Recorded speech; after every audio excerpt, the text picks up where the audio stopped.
I got asked for a countdown. People wanted the countdown back again. I have listened. Don't say we don't listen, and we have brought the countdown back again.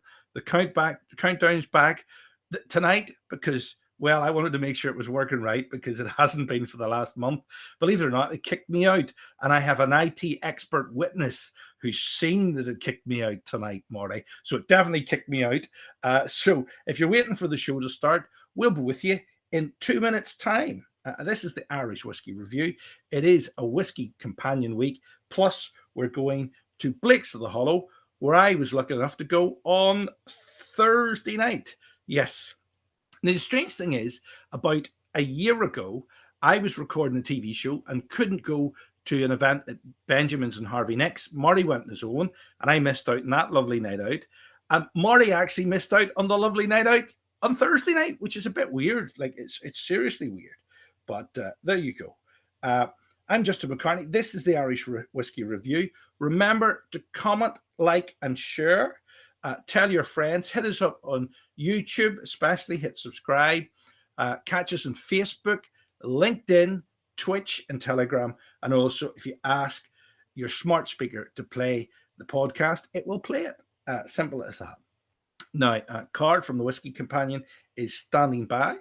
He's going to join us tonight and take us through an entire plethora of things like auctions, cologne, and bushbills, and all the rest of it, and the losers and winners in the auction stakes. That all takes place at about a minute's time at exactly 10 p.m. British summertime, which we're still in, BST. It's the time in UK and Ireland and Portugal. And of course, the clocks, fall back in a week or two's time. So without further ado, we will see. We'll see. Gosh, I wonder who that is. Here, there's somebody at the door. There's somebody at the door. There's somebody at the door. There's somebody at the door. There's somebody at the door. There's somebody at the door.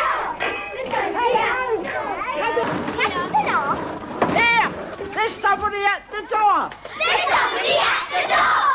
There's somebody at the door. There's somebody at the door. There's somebody at the door.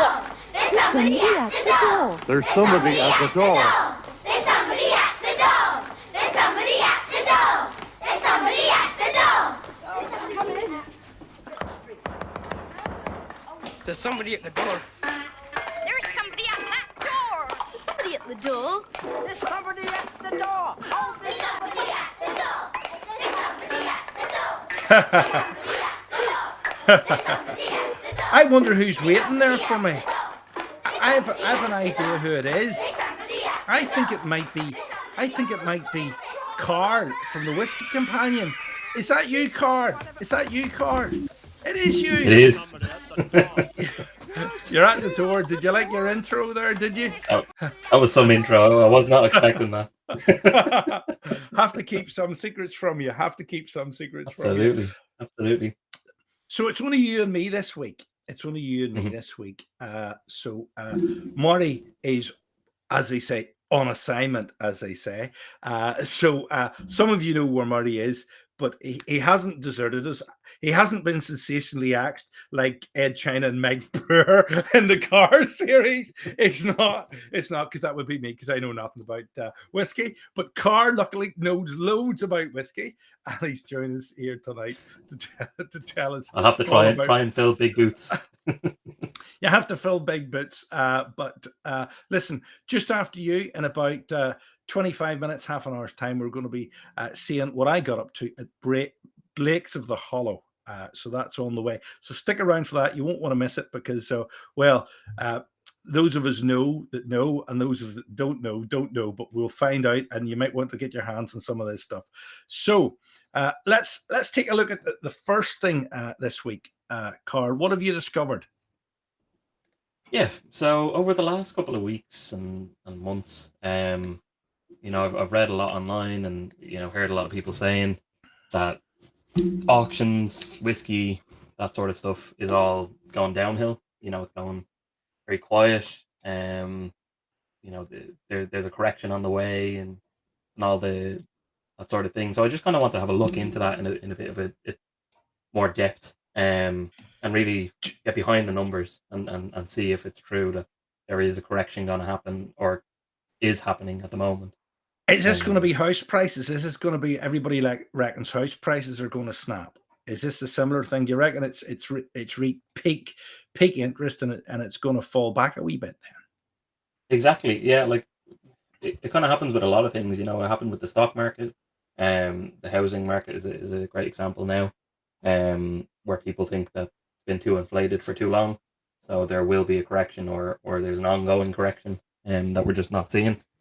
So I've picked out a couple of auction houses here. I'm just looking over the history of the auctions. We can kind of see a story being told. So, up first we have Irish whiskey auctions. It's the kind of one of the main ones to look at in Ireland in It's terms of the biggest and the longest established, I think, isn't it? Yeah. exactly. And I mean, every month they have a thousand minimum kind of bottles nearly, which is great to see. So just kind of looking at the graph here, so Okay. you Yeah. see, this is since back in 2019, but you can see kind of like to the right of the graph here, you have from November to September 2022, and on the top is the amount of lots sold. So you can see the peak that happened was in December. I think it was about 1,600 lots that they had sold. Um, that kind of peaked, it tipped off for a little while and then stabilized. The little dips that you see there in August 21 and July 2022 is the memorabilia auctions, the smaller auctions that they have. But So, but the trend's generally upwards here. The trend to my mind looks generally upwards. If I mean, I did do AdMas at school over 30 mhm. years ago, but the trend to me looks like it's still upwards. It is, and I mean, like you even see there, and the latest in September 2022, it's back on an upward trend. So the number of bottles that are being sold hasn't reduced, which is nice to see. That'll kind of be the first thing you might see, either one go up if you think that the market is going to crash. A lot of people try and sell, so you'd usually see that spike, which it hasn't. And then obviously on the next slide, the next graph just underneath it is the gross sales that are there. So Right. that's the net volume of sales that happen. So again, there are ups and downs here, because of the memorabilia auctions, but generally speaking, it is quite um like going in an upward trend. There are some peaks and some drops, but overall, it's kind of going in the right direction, upwards. So So Michael Matthews said a very good point. This could be the Boris effect, the Boris bounce. It could be. it could be, yeah, absolutely, absolutely. Yeah, it certainly could Mm, be. Now, uh, let's move on. We have got mhm. a couple of the whiskey auction houses to get to. Next one up is sort of whiskey bitters, and Yeah, well, so it doesn't look as the variation doesn't look as pronounced with them as it did with uh, Irish whiskey auctions. exactly. So this is just, again, it's probably the second biggest auction house in Ireland, in terms of numbers. So you know they only started in the last year, so we don't have all that much data. But you can see there, it started off strong, dipped down a little bit, which is expected for a new company starting up. But overall, they've kind of stuck around the 300, 400 mark. Um, Again, as I said before, you'd kind of expect to see either dips or spikes if people were worried and trying to get rid of their bottles very quickly. Um, so that's good to see. And then in terms of the actual gross sales, so again, it seems to have a good mix in each auction. Some of the spikes in Irish whiskey auctions, for example, would include the very high ticket items that they'd have, like the silent distillery and stuff like that. Whereas whiskey bitters, I don't think they've sold that kind of a volume in a single lot. So it's a much more flat, or not flat, but a much more smooth curve on it, or graph. So I mean, again, the signs are there that it's nothing is really wrong. It's all going in the right direction. There's still a lot of people, and it, like, even year on year is growing. Um, People interacting with the secondary market, and still buying and selling in the secondary market. But you're bound to have blips. You're bound to have Mhm. blips, especially with the ongoing war in Ukraine. There's bound to be a glut of whiskey with Russia not being having access to the market anymore, Mhm. and also I would say there's ongoing issues with Brexit and import and export, and so maybe overseas customers are having difficulty getting their stuff. I mean, I'm waiting for a pair of wee headphones at the minute, Mm. which should have been here ages ago, and they're held up for some bizarre reason. So it could be a multitude of reasons why you maybe think. Do you honestly think it's just a blip, or do you think it's something to worry about? I don't think there's anything to worry about at the moment. What I'd be more worried about in that sense is the supply of the raw materials for whiskey, because obviously Right, Ukraine is very high in terms of grain. grain. So yeah, I mean, I'd be more worried about that than I would be about the secondary market at the moment. I Yeah, think there's just so many people that are, like, it ebbs and flows. You know, it might not be the same people that are interacting with the secondary market and buying or selling, but there's always new people coming in, and, like, I see new faces all the time on the likes of Facebook or whatever, talking about the secondary market, and I think it's just it's quite well established, and it's going well. But you, like, as you said, we do see blips. And I mean, in the next slide here, for whiskey auctioneer, I just wanted to point this out. So again, we see the lots sold are quite steady.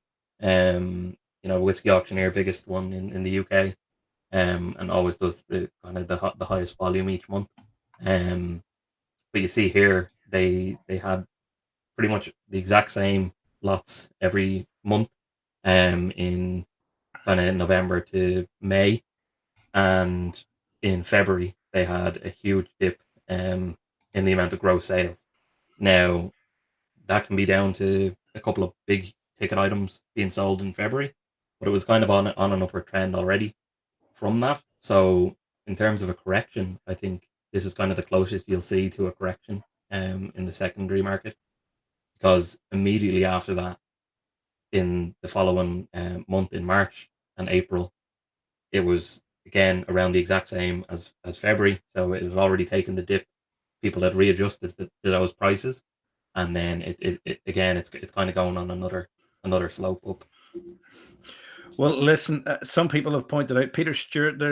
He's a keen businessman. If you're an investor, buy in the dip. Buy in the dip. uh, absolutely, it's the fire sale. It So is. yeah, everything is on sale. Yeah. So I mean, it's good to see, and to kind of understand these numbers a little bit more. So I kind of wanted to point this out. And then the final one that I picked out Hold was on, hold on. We're about halfway yeah, through your slides tonight. Let's say hello to some of the people watching tonight, because well, the main man himself has tuned in. Peter Stewart, obviously on there tonight. SQ, evening to you. Thanks for the little samples. They have been delivered. Nice meeting you the other night. And also, I've got to say hi to Kevin Lilly as well, who's going to watch later on tonight. He messaged me before the show. I think he's heading out. He's going to watch about 1 or 2 a.m. when he gets back in. Listen, there's Marty's in. He's watching. hey, More worried about people selling source whiskey for ridiculous amounts. Yeah, very good. Very absolutely, good. He's saying low. He's saying low. I seen him yesterday. He had loads of visitors yesterday. Even guys, he's good. He's well. Either that, or I've stolen his phone and I'm just pretending he's alive. And Columbo or solve the murder. Is Marty sacked? No, he's not. He's not. Justin has usurped. No, he's there. He's there. He just can't. He just can't talk. He just can't talk. He's a muzzle on tonight. No, he hasn't. He looks 100%. He's 100%, but he's knackered tonight. He's knackered tonight. He said he was going to do a wee insert for the news, but then he told me, "No, I'm not." So I have to pad it out. I have to pad it out for another 18 minutes till we get to the halfway point for the Blakes of the Hollow. Everything to do with timing, and if you're doing an Irish broadcast. So there you go. So listen, if you're watching, folks, say hello. The Whiskey Companion is on with me tonight, and we're running through the whiskey auctions. You can scroll back at any time. It is live now at the minute, but you can scroll back, have a look, and see what's happening in the worlds of whiskey. We still have to run through the unicorn bottles, I think, and we're also going to do a bit about cologne and Bushmills as well, and some big ticket items as well to come tonight. But make sure you comment, you like, and you share on YouTube, Facebook, LinkedIn, Twitch, and Telegram. And ask your smart speaker, which is a name like a woman from the Colbys, to play Irish Whiskey Review, and it'll work, or say, hey, that big number, and it will play the podcast. So, look, what is it? Can barely talk. Sounds like a take that moment. Good luck, Robbie, Marty. Oh, right, very good, very, very good. Actually, if you want to talk about that, I did have a look, James. When Ed China left, he has millions of followers on YouTube, but Mike Brewer only has about 10,000. So there you go. It's one of those things. couldn't resist that. Of course, barley talks. It sings in whiskey. It does. Yes. Well, it certainly talked to me on Thursday night when I was down at the Blakes of the Hollow to try their 21-year-old Billy Leighton in inspired sort of. It was all sherry. It was all sherry, and it was absolutely delicious. Have you tried it yet, Carl? Haven't had the pleasure, unfortunately, but I've had a few of the different single casks. They are quite tasty. There's William. He's asking me, am I going to do the news tonight? This is the news. The Whiskey Companions runs through more or less the auction news with us. No, there's no news tonight except that I was down at Blake's the Hollow on Thursday, and you'll find out all about that in about 15 minutes time. So we've got a few more to run through. Carl, this one is the unicorn bottles. These are the ones that the sort of serious collectors go after, isn't it? So this one is the unicorn auctions. So this is unicorn auctions. Sorry. Yeah, sorry. So this is the pretty much the only auction site that's in the United States. So obviously there's quite strict rules around selling and shipping bottles in the US. So this was a purpose built auction site for the US. It's based in Chicago. There are a couple of smaller auctioneers that do sell some whiskies like Skinner's in the US, but these are kind of dedicated to whiskey in the US. No, you won't believe this, but a guy we had on, Carl, on, he actually got into trouble for doing the SID thing of breaking the rules in one state and another, or oh, really? Insider dealing or insider trading or something like that. We won't go into it specifically, but he definitely did. It was reported. Wow. Now, the question with this is, these rules are, you know the States better than I do. I've only been there about 3 times. You've been there, I don't know. How many times you've been to the States? Loads? Oh, yeah, I go back every year for Thanksgiving as well. Well, Thanksgiving would be great because I love turkey. Now the problem is, you can just drive across from one county to one state to the next and do it yourself. So what if you're allowed to do it yourself because of the federal rules? Why do they have these stupid rules in place that just harm business? Yeah, I think a lot of it is still kind of a hangover from from prohibition times. I mean, like there's so many laws. They've got a lot of them have been overturned, but in Texas, for example, the distilleries couldn't sell their whiskey to anyone unless they came to the distillery, which I think is being overturned at the moment. But there was a limit on how much they could do and all that sort of stuff. So I mean, yeah, it's a bit mad. and it's an absolute pain for any retailers, especially over here if they want to ship to the US. I think there's about 30 states that they can, or 32 states they can ship to, so they have to list out every single one, or list out the ones that they can't ship to, which is just mad. Yeah, I don't understand it. If people want to buy whiskey, let them buy whiskey. Okay. So Mm. let's go into this in a wee bit more depth then. This unicorn auctions on the state side.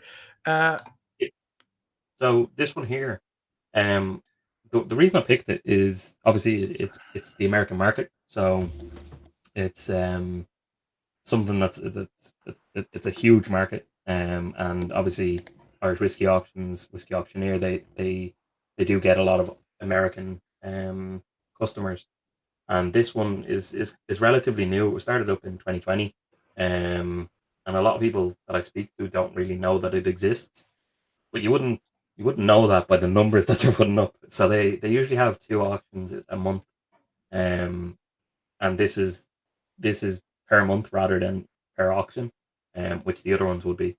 So you can see there, like the lot numbers that they're doing is in excess of 2,500 every month.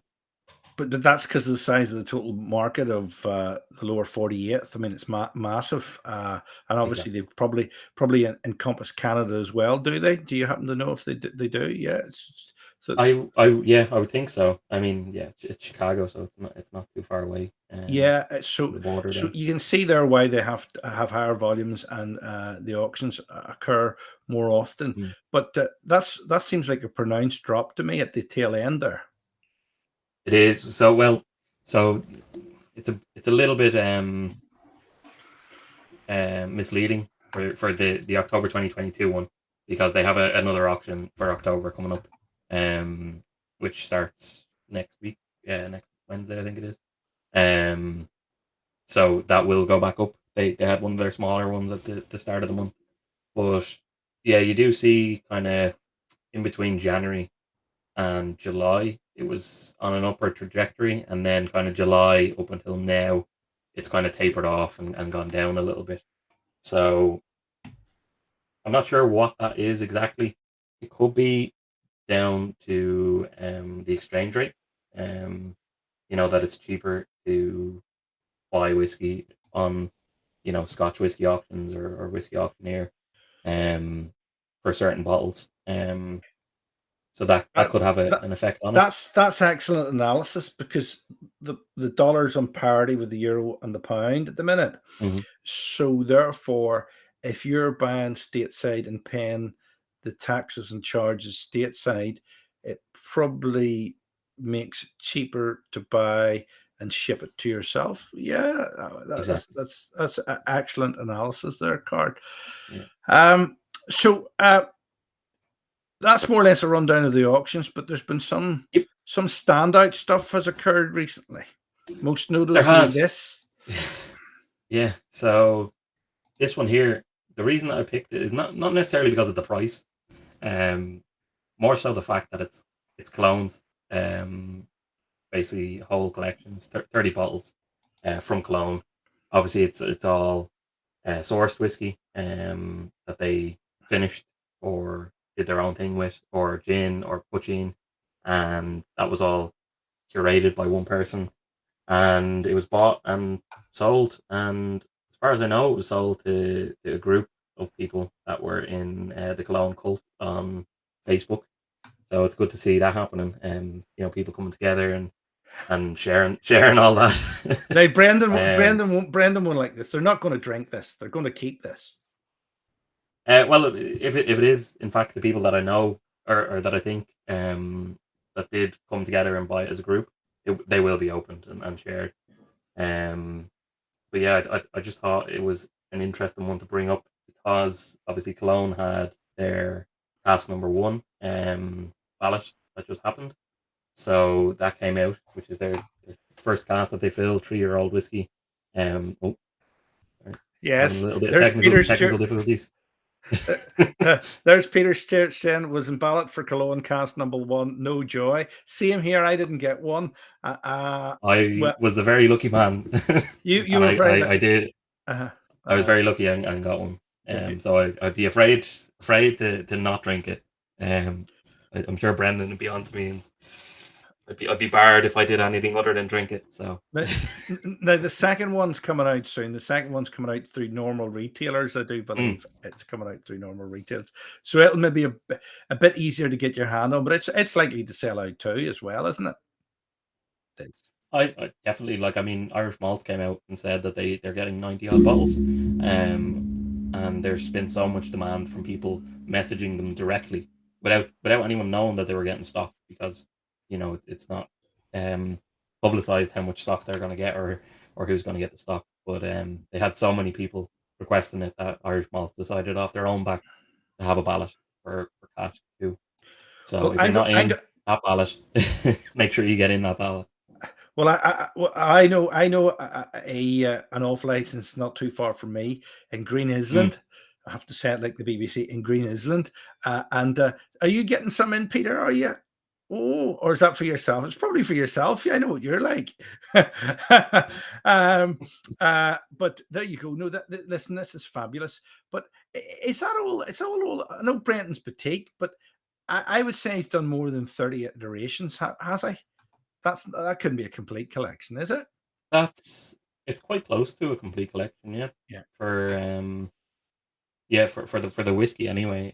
I think there's been a couple of other ones that aren't there, like the Gloria. I don't think that was there, which is like a coffee based liqueur one, which was quite nice. And there was a couple of different gin expressions that they did. But I think in terms of the whiskey, it's quite close to a full collection, if not a full collection. But honestly, I was actually a bit surprised at the price tag. I thought it was a bit cheap. So that's another reason that I'm kind of flagging it. Is I think because of the fact that the Cask one is coming out, it could push prices up again because they're using the same name. They're using the Cologne name. So like I've spoken about this before, but in terms of distilleries coming out with stuff that isn't theirs, as in source whiskey, selling that, and then secondary market, that type of thing. When they come out with their own whiskey, it can go one or two ways. Either the source whiskey will just bomb, and people won't go after that specifically. They'll go after it to drink, so it won't be super expensive. But the actual liquid that they're producing is fabulous liquid. I've had some of it, and I think people are going to go crazy with it. Right now it's people in the know, but I mean, it seems that circle is getting bigger and bigger. You're probably right. Now, remember to comment, like, and share. Hit subscribe on YouTube, Facebook. It's free, by the way, to subscribe, and hit the bell for notifications. Helps us help you. Facebook, LinkedIn, Twitch, and Telegram. We're on as well, and wherever you get your podcast from, you can find us. Now, tonight, this was a weird one, a very weird one, a very, very, very weird, very weird one. It is. So I picked this. It's kind of the closest competitor in terms of age stock that we have in Ireland to Middleton, and I mean, Middleton is kind of the one that you'd look at in terms of the Irish whiskey market. But I really thought that Bushmills would come out strong here with their Causeway collection, age stock, and have a big effect on the secondary market. I thought there would have been enough eyes on the brand that they would have attracted a lot more attention than they do. In terms of the ones at the top there, so there's three that are from the Chinese market. So it was released for Chinese Whiskey Club. They were extremely difficult to get. It was 100 odd bottles that were released for each one. Do people not know about them? Is that a possibility? People out of sight is out of mind, and people don't know about them. Is that why? I'm not sure. I'm not sure if it's that, or it's that people have gotten annoyed with the way that it was released, the fact that it was released all over the world and all at the exact same time. For some of them, so it was hard to kind of get them. I mean, like, the Chinese one, you had to have a contact in China who was part of this Chinese Whiskey Club. Australia, although there was 10,000 bottles of them, you still needed to have someone in Australia to be able to ship it to you because there was no direct shipping from there. Sweden, you had to have someone there because it's all um, controlled by the government. So you actually have to go in, you have to buy it with a card, and it has to be linked to your bank account and verify your age and stuff like that. So Yeah. I think people may have just gotten annoyed with the way that it is. And I mean, like between Causeway 1 and Causeway 2, they had two expressions that were the exact same. Just on the label it said 2021 edition instead of a different name or different whatever. But what I was surprised about here was the two on the right there. So the Bushmills 29-year-old Pedro Jimenez and the 28-year-old Cognac cask. So the two of these are called the rare casks. They were exclusive for America. Um, and we've seen it many times before. Stuff gets released in America, people bring it back from America to Ireland, people see it in Ireland and they want it and they pay whatever. We've seen it with the Kentucky edition of Redbreast, the Redbreast little the small batch ones they had across the whole of the US, and people go crazy for them. Over here, the 28-year-old cognac cask has dropped nearly 50% since the last sale. I'm going to go back and say buy in the dip. That's exactly. So I mean, you can see where people are saying that there's a correction or people are leaving the market if you look at these bottles in isolation. But as a whole, the market isn't really changing, and it does seem that people are just getting pickier and pickier what they're going to be buying, and it does seem it's Middleton. could be. Maybe it's a luxury, not an essential, and the recession, the situation, the cost of living is doing that, but not everybody seems to be affected by it, are they? They're definitely not affected by it, Carl. Yeah, this is a good one to end on, and leading off from what you said. So these two here are ones that I always look out for whenever I see auctions coming up. So Middleton Very Rare 30th Anniversary Pearl, obviously a very, very special bottle. Yeah, it's what more can I say about it? It's just a fabulous bottle, but no. There's only been once. Read this out, sold. because remember, this goes out in a podcast. Read this out. What price was that? So there is 1 day, 1 hour, and 40 minutes left on the auction, and for Middleton Pearl right now is €20,500. So what we have to remember as well, that a lot of bids come in the last in the last hour of an auction. So you reckon that's going to that hit the could just be a placeholder. 25,000 mark then? Yeah. I wouldn't be surprised. I would not be surprised. I would think it would probably end up about 22, 23, but I wouldn't be surprised if it went over that. Okay. So yeah, it's pretty crazy. So yeah, there's only been one sold in the last year and a half, and that was back in April 2021, and it sold for 18,000. So 18,600. Now tell me this. I'm familiar with Dingle, but I didn't think Dingle fetched prices anywhere near this. Yeah. So again, this is another one that is. It's not often that it comes up. So the last one was in April 2022, and then before that was in January. And both sold, in and around the same price. So April was 2,600, and January was 2,200. So the fact that it's gone up €1,000, so it's for those listening on the podcast, it's €3,600 with a day left on the auction, and the last one sold for €2,600. That's powerful. Do you think this is high rollers, or is this groups of friends again going after like the one after the Cologne? Yeah, I think for these type of bottles, they're high rollers. They must be.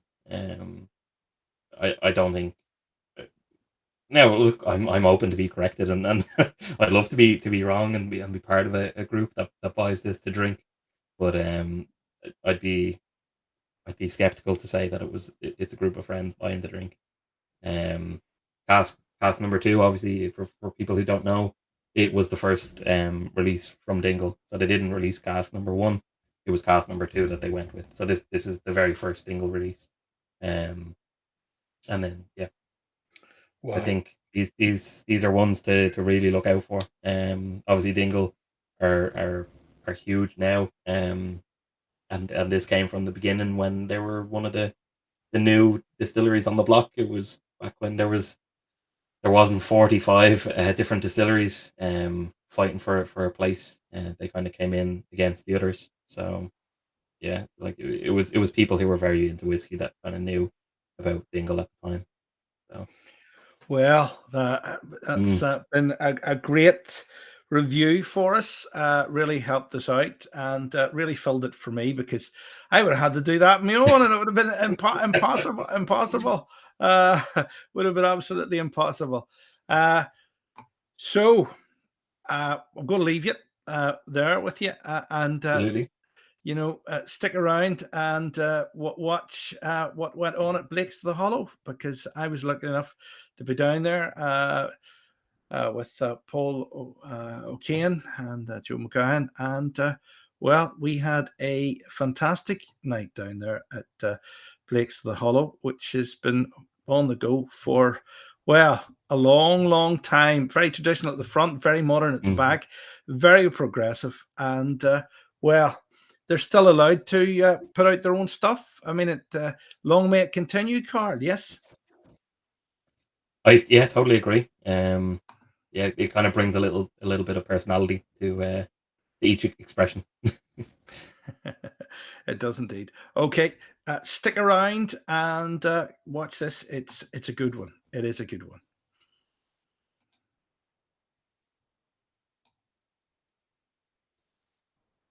Good evening, everybody. If I could have your attention just briefly. Welcome to Blake's of the Hollow for the belated launch of our Redbreast single cask whisky. Guests have travelled from as far away as Canada, London, Ireland, north and south, as well as much more local locations. I'm Pat Blake and the current custodian of this historic and listed property. There are three strands to the occasion: a very brief history of the building and specific relationship to whisky, an element of art and design, again whisky related, and most importantly, the opportunity to taste the whisky. The Patrick Blake Group of Businesses originated in Derrylin in 1887, when my grandfather opened a spirit grocer shop on the main street. I'm the third Patrick Blake. There is a fourth, but working elsewhere at the moment. I've been warned not to dwell on the male preeminence. There are also two girls in our house, one of whom, Louise, is here tonight.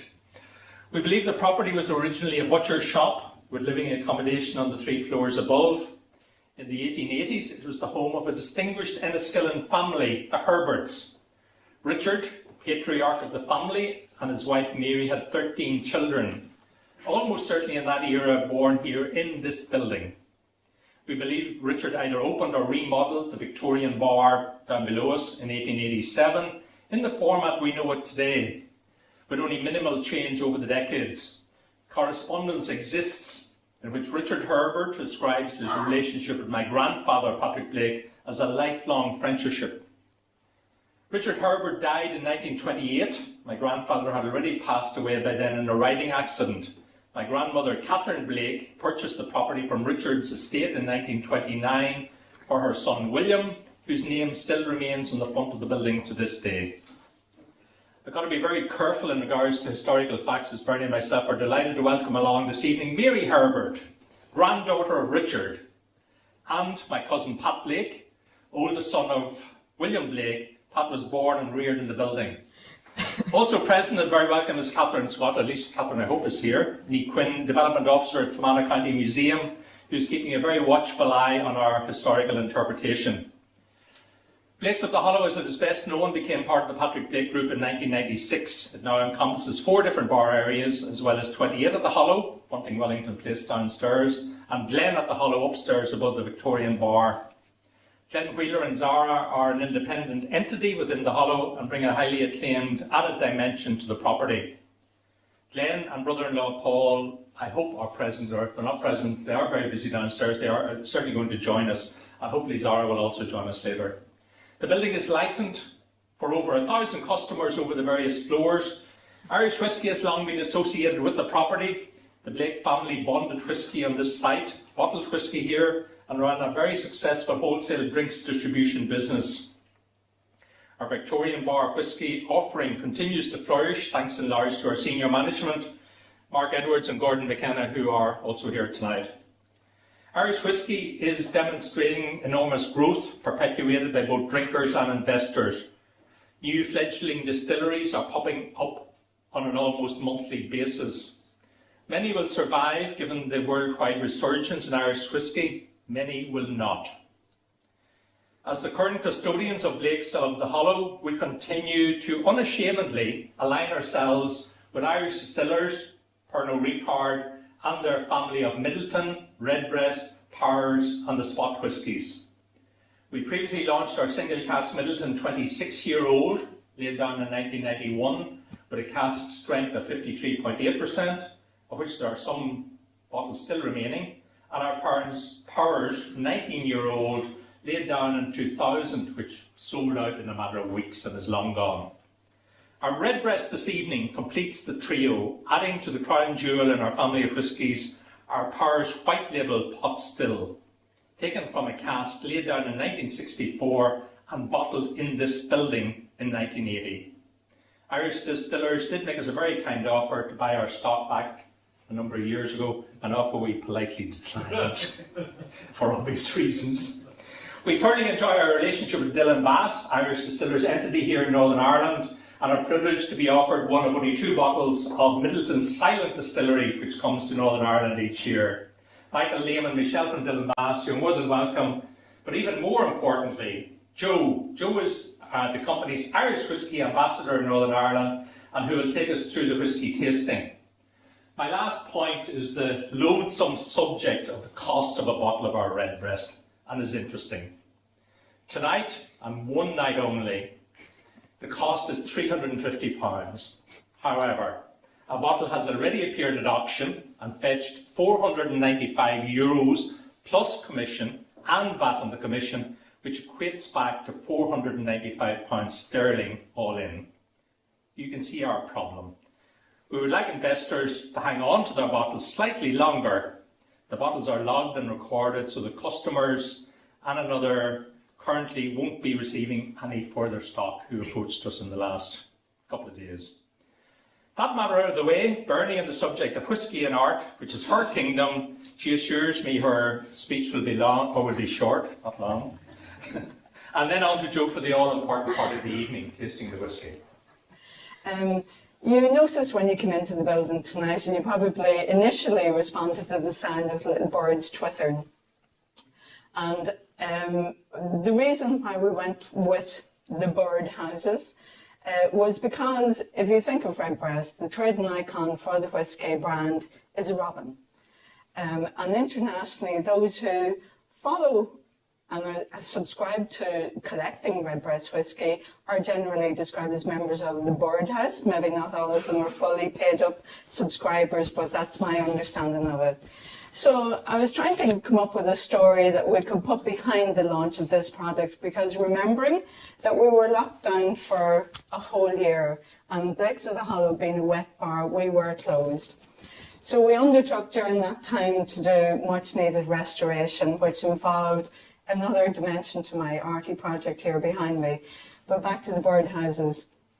I decided I was trying to come up with a story that would sell the product to an international market. So in came Philip Drum into the shop before Christmas, and we had a little chat, and I asked him, what did he do to amuse himself and entertain himself? And he said he did a little bit of joinery work.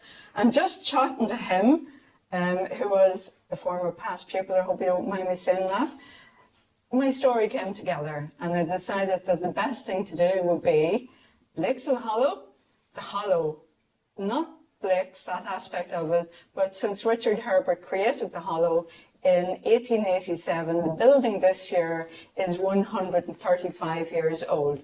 And I thought it would be fitting and appropriate to pay homage to the building, to the design and architectural merits of the building, that somebody at that time had to sit down and make great plans, and lots of effort was put into creating what we all know and love, and what the generations since 1887 have all enjoyed in the bar. Materials are the same: wood, glass. There were brass standards with gaslight fittings, and that was it, essentially, and the encaustic floor tiles. So kind of four main elements. So going forward, I asked Philip, would he build me a birdhouse that bore some resemblance to Blake's of the Hollow? And he created the fantastic piece that's standing over in the hallway on your way in. It's quite remarkable and stunning, and it's been adorning my window in the shop at Derry Lane for the last number of months. And everybody has noticed it, especially as autumn has come in and we put some light features and things like that into it. It's even more appreciated. So I'm afraid then we had to draw on Philip's talents even further, because I had acquired from some 14-year-olds who left their school projects behind some old bird boxes. So taking some of those, Philip modified them and to my, if you like, designs or plans, and each of those little boxes bears some resemblance to some other aspect of the interior of the building, or just a bit of an artistic fantasy of what is maybe what people on a first visit to the Hollow, they might remember the black and red facade, or they might remember the floor tiles. So between the pair of us, we've come up with a few boxes that are on display, and I have to tell you, that's all happened in the last week or so. So we've been both working very hard. And I really do appreciate Philip's input and effort, and I hope that anybody going forward who's interested in commissioning somebody to build a bird box, he's your man. The floor tiles is the second aspect of it, and the floor, when you think about it again from an artistic point of view, it sounds very romantic and very idealistic, but every single person who walked into the Hollow since 1887 has stood on these tiles. So 135 years of grime, but these should stand as a nice individual art piece.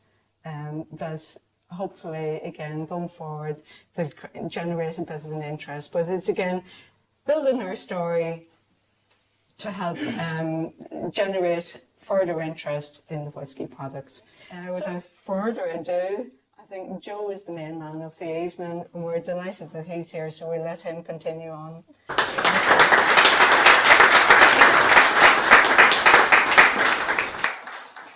Hello everyone. First of all, before we get started, I just want to say what a pleasure and a privilege it is to finally be here. This night itself has been in planning or development for quite a long time. We've had a few interruptions and hiccups along the way. I think I've had many a conversation with Bernie over the last year or so. So I'm delighted to actually be here finally. So patience does pay off, especially when it comes to the likes of this whiskey. If you think about it, this is a whiskey that has 21 years in the making. But even after those 21 years, there's the decision of choosing the cask, agreeing the packaging, getting it bottled and sent up and delivered, and finally on shelf. So actually seeing the liquid in the glass tonight is fantastic, and I'm happy to be here. So just to elaborate a little bit on what I actually do. So I'm the Irish Whiskey Ambassador for a company called Dillon Bass. Dillon Bass could be kind of thought of as the northern extension of Irish Distillers, Pernod Ricard. And essentially my job is to represent our different whiskey brands. So some of our brands would be brands like Redbreast, Powers, The Spots, Jameson, Method and Madness, and Middleton Very Rare. And my job is to host whiskey tasting events, to talk about them, to work with bars, bartenders, retailers, essentially get paid to talk about whiskey for a living. So it's not a bad gig. It is a real job, believe it or not. But essentially all of the whiskies that we produce are from Middleton. And down in Middleton, there's one particular style of whiskey that we're kind of known for. We do make other styles, but it's one that many people know us for, and it's one that's very closely linked to Redbreast. So I want to talk about that for a little bit. So you'll notice there's 4 glasses in front of you. The good news is you're going to get to drink all of them. The bad news is you have to listen to me for just a few minutes first. But I do think when I get to the end, you'll probably understand a little bit more about how we produce our whiskey and why it tastes the way it does. So back to single pot still. Single pot still is a style of whiskey that's only produced in Ireland.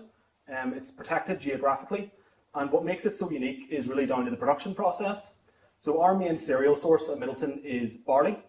Now before we use barley, it has to be put through a process called malting, and malting is a pretty simple 3-stage process where the barley is harvested, it's then soaked in water, allowed to germinate, and then it's dried or kilned. So 3 steps: steeping, germination, and kilning.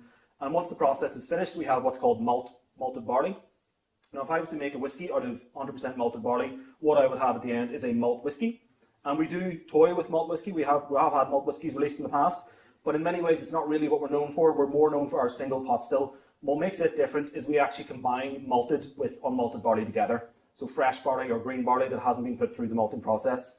And the reason that we do this is because it actually changes the flavour and the texture of the whiskey.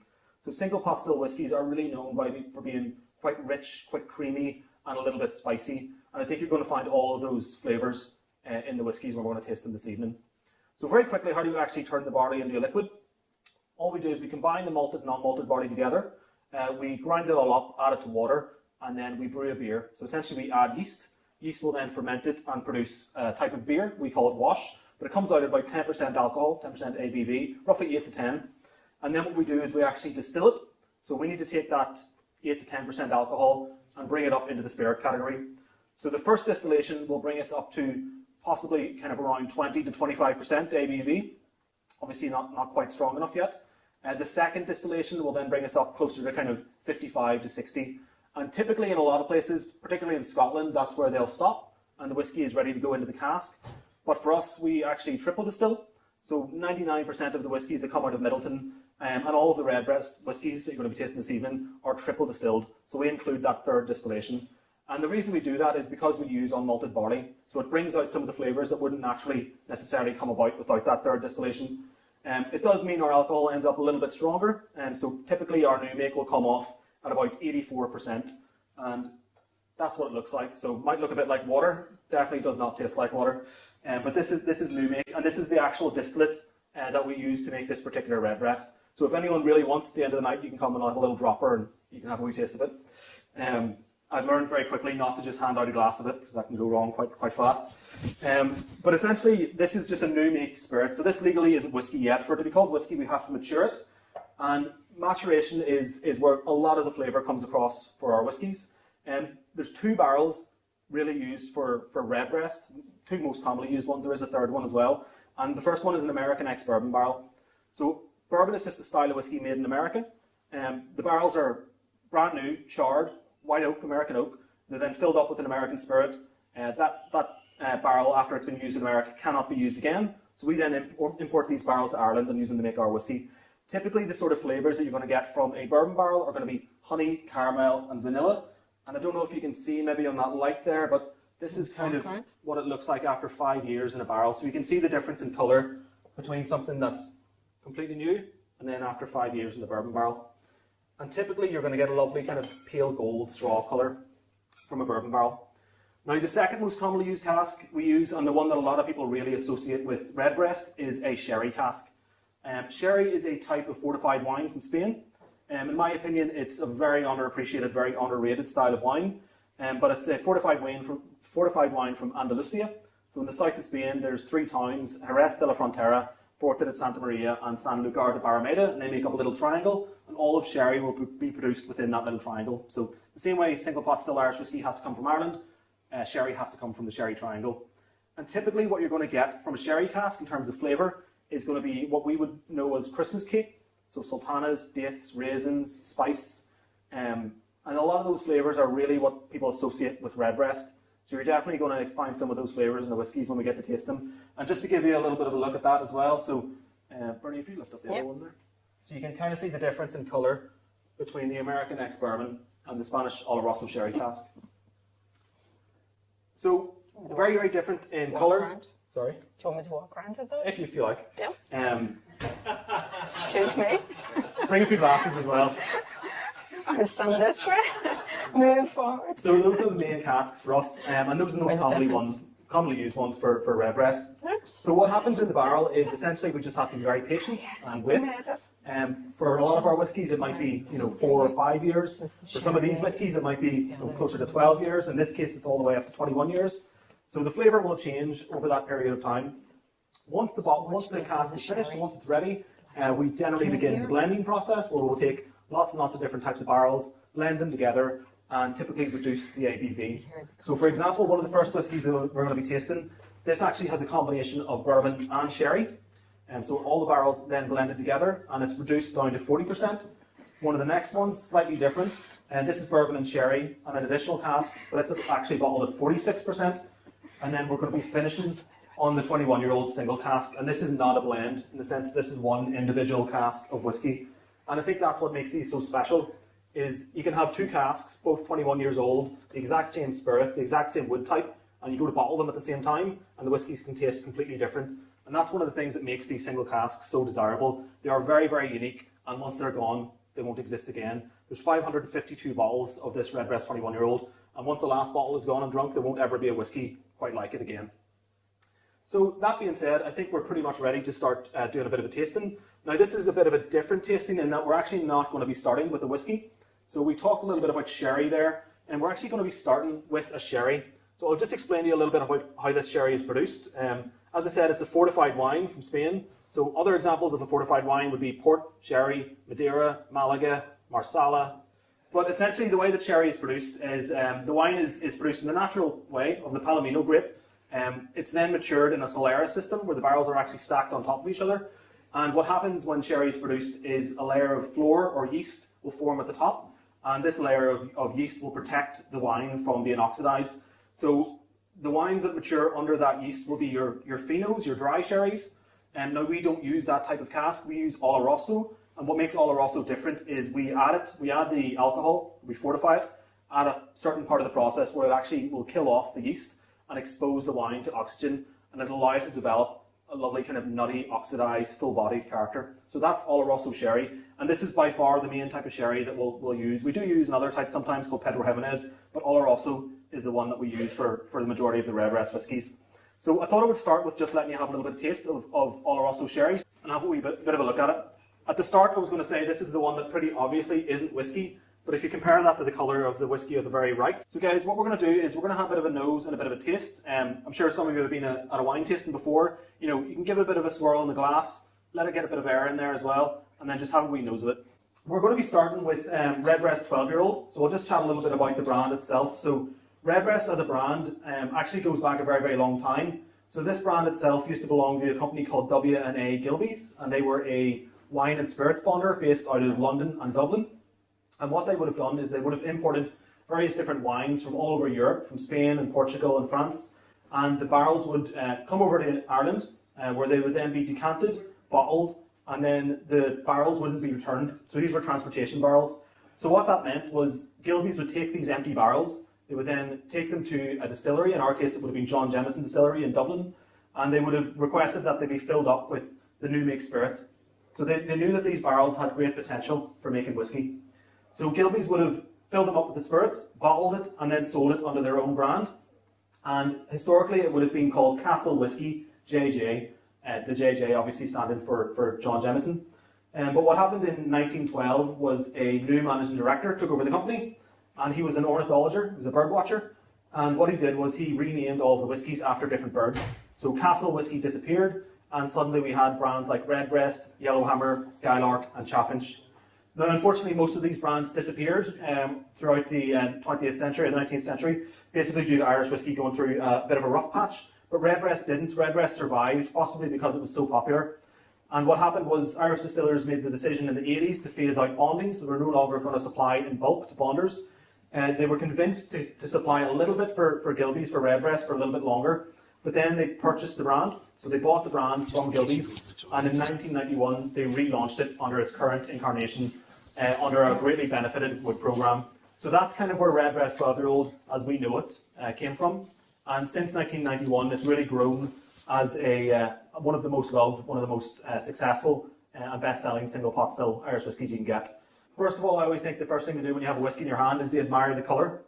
And I think there's a lovely, beautiful, You know, you can see a little bit of that kind of straw colour and a little bit of the sherry cask influence too. It's got a little bit of a coppery hue to it. So famously one's called Sunshine in a Glass. So the next thing we're going to do is we're going to have a bit of a nose. So again, nosing is just a fancy word for smelling. Unlike wine, you don't need to stick your nose right into the glass. In fact, you shouldn't. Just let it sit slightly under your nose like so, and have a wee think about what it smells like. If you're new to whiskey, what I would say to do is just think about what it reminds you of. You know, are there any particular characters that you're getting? If you're very new to whiskey, it'll probably just smell like whiskey. But if you're a bit more experienced, you might be able to pull a little bit more out of it. So we'll have a bit of a nose. So to me, Redbreast, the first thing that jumps out is that unmistakable Christmas cake character. So fruit cake, sultanas, dates, raisins. Sometimes I get a little bit of like orange peel on there as well. And keep in mind, if I'm saying all of this and you're getting absolutely none of it, that doesn't mean you're wrong. Everybody does have a slightly different palate. This is just what I think. So we're going to have a bit of a taste, guys. This one's 40% ABV, and remember what I said about malted, non-malted barley, giving a bit of a creamy character. So have a little sip. Being a single pot still, the first thing you should notice is nice and rich, very, very creamy. I always think of it a bit like buttery almost in character. Flavour-wise, again, very much that Christmas cake character, that sultanas, dates, raisins, lots and lots of dried fruit. A little bit of like dark chocolate maybe coming across there as well. This is one of my all-time favourite whiskies, and one of my counterparts referred to this as the Bowie knife of Irish whiskey. So you should always have a bottle in your arsenal. I would always say if somebody is wanting to try an Irish whiskey and they've never had one before, maybe they like American whiskey or Scottish whiskey, Redbreast 12 is a great place to start. It's a great example of what single pot still Irish whiskey can taste like. So if you can, leave a little bit in the glass. It might be nice to revisit it, you know, after you've tried some of the other ones. But the way this is going to work is you're going to notice that the sherried flavour is going to increase as we move through the next two whiskies. So next up we're going to move on to Redbreast Lestau Edition. So Redbreast Lestau Edition is one of the more recent members of the family. So we launched this whiskey back in 2017. And the way this brand came about is our master blender, Billy Leighton, would have developed a relationship with the head winemaker from Bodegas Lestau. And Bodegas Lestau would be considered to be one of the best sherry producers in the region of Jerez. They really have been producing fantastic sherry for over 125 years. I was lucky enough to visit the winery a few years ago and see it in person, and the attention to detail and the quality I saw on site was absolutely remarkable. They're extremely passionate about their wine. So we approached them with the idea of a collaboration. We thought, could we use some of your best, you know, hand-selected sherry casks to mature a Redbreast whiskey? Not really sure how they would react. They reacted extremely positively. They loved Redbreast as a brand, and they were excited to work with us on this whiskey. So for Redbreast Lestau, what we did is we took a combination of 9 to 11-year-old whiskies from both American ex-bourbon and Spanish Oloroso sherry casks. We blended those together, and then we put them into some hand-selected first fill sherry casks from Bodegas Lestau. So these were made specifically for this whiskey, and we finished the whiskey in those barrels or all those sherry butts for about a year. So this is a whiskey that's been finished. So finishing is when you take a whiskey that's been in 1 or 2 barrels for most of its life, and then you put it into another barrel for the last 6 months or a year. So the first portion of its life, American ex-bourbon and sherry, and then the final portion of its life, that final year, another very, very high quality sherry cask. So whenever we created this whiskey, this is for people who really love the sherried flavour that you get from Redbreast. And keep in mind that this one's bottled at 46%, so it's a slightly higher ABV. So on the nose of this whiskey, the way that I like to describe it is it's as if you get all of those dried fruit, the sultanas, those dates and raisins that you typically get with your Redbreast, and you just melt them down in a pot and let them become a bit sweeter, a bit stickier, a bit more intense. There's also a little bit of like an orangey, strawberry, pineapple. There's some kind of tropical fruit flavour in this one too. It's a little bit more nutty as well. So the Spanish oak typically will have what we would say is like an almondy character. I'm curious to see what the favourite is at the end, but I have a fair idea what it might be. So guys, I should have said as well, you all have water on the table. I would encourage you to have a wee sip between the whiskies just to stay hydrated and also just to kind of cleanse your palate. But that was the Redbreast Lestau. So this one for me is whenever I'm really craving a bit more of a heavy sherry character. It's maybe more of that kind of Christmassy feel in whiskey, like winter. You want to sit by the fire, pour a glass of whiskey. Redbreast Lestau is the perfect kind of fit for that for me. So we're 2 whiskies down, and we're about to end on the very special one. So the final whiskey we're going to be nosing and tasting is the very special single cask whiskey.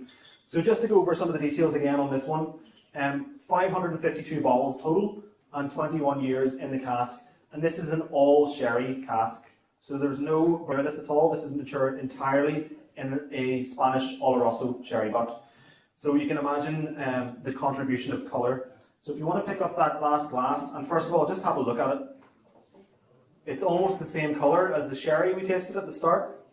It's got this lovely copper, almost a twinge of red to it. Very dark. You know, I think if someone was to show me this whiskey, you would immediately know that this is a sherry cask matured whiskey. So absolutely beautiful colour. If you give it a little bit of a shake around the glass, you'll notice it kind of clings to the glass a little bit. So percentage, this is 58.3. So let me just double check I've got that right. Yep, 58.3, guys. So what I would say about this one is if you've never had a cask strength whiskey before, it will be a little bit strong, 58%. So what I would encourage you to do is nose it and taste it first, and then if you find it a little bit intense, add just a small amount of water.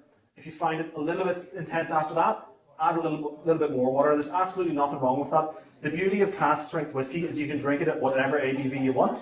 You can have it at 58%, you can have it at 55, you can have it at 50, you can have it at 40. The choice is entirely yours. Very intense on the nose. What I personally come across in this one is chocolatey, maybe some coffee, like freshly roasted coffee. A little bit more of a darker fruit character as well, so we're more into the kind of like plum maybe flavours. Much more dark, much more chocolatey, almost a little bit earthy. So if you think back to that first sherry, you might even get some kind of leathery notes. Some people would describe it as almost a bit meaty, and I think definitely there's some of that aroma coming across on this whiskey. So guys, we're all going to have a taste. So just before we do, just to reiterate, 21 years in the making, an absolutely exceptional whiskey, one that won't be around forever, and one that I'm absolutely delighted to have seen come to fruition. So guys, cheers to everyone involved, everyone at Bakes of the Hollow, and all the artists. And Sláinte, enjoy the whiskey.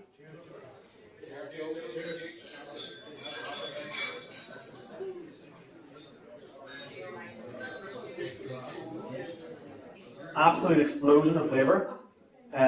First thing I get is the fruit. The fruit comes across very, very strongly at the beginning, but it then softens slightly, and you'll get some of those darker notes. That coffee is coming across, dark chocolate, almost a bit like a dark chocolate Jaffa cake. There's a little bit of orange going on there as well, plums, almost a bit of a grape, a red grape flavour coming across. I think what I would say about this whiskey is it's hugely complex. Like, this is not one you want to drink very quickly. This is one that you want to take your time with. A lot of time has gone into making this whiskey. Shouldn't be rushed. You should take your time drinking it. So guys, it's an exceptional whiskey. I'm delighted to be here and be able to pour the glasses for you and then finally have a drink with you. So that's about it for me. So I'm going to be floating around now, and I'm curious to chat to some of you and get your opinion on the whiskey. So thank you very much, guys, and I hope you enjoy the rest of the night.